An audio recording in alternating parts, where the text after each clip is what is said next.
Hello, my name is Josh Roden. I'm the founder of Roden Legal LLC. My practice is primarily a general practice, but certain areas of focus that we have are contracts, real estate transactions, creditors' rights law, certainly employment law, and commercial litigation.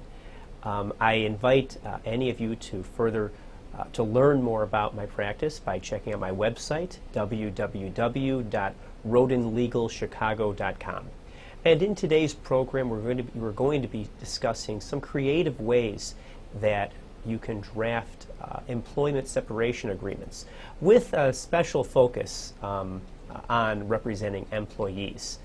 We're not necessarily looking at Title VII cases, discrimination cases. It's more toward allowing your clients, terminated employees, to be able to have a clean slate and get another job.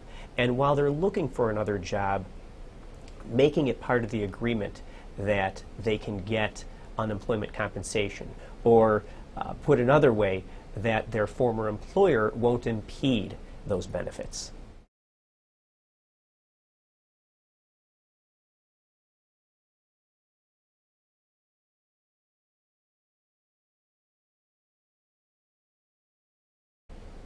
So assuming you have an employer, you have a former employer that you can work with, that you can get into some sort of settlement agreement, whether that contains monetary consideration or not, let's assume that you can get into an agreement going forward whereby the classification, the disposition of your client's discharge will be changed.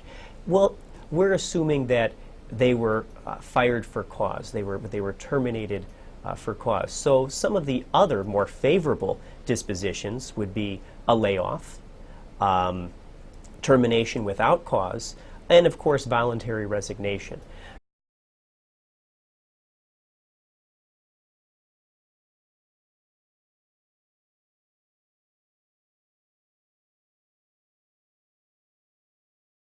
Now let's talk about neutral letters of reference. I've provided two neutral letters of reference in my materials, one of which I suppose neutral is a bit of a misnomer because it is decidedly more positive. But let's just take a look at the basic elements of a neutral letter of reference. You're certainly going to want the dates, the start date and the end date of the employee's tenure at the former place of work, and you'll want the title. You want his or her job title, and perhaps even what those duties, especially if it's not obvious from the specific title, you might want there to be something in terms of what the job duties were.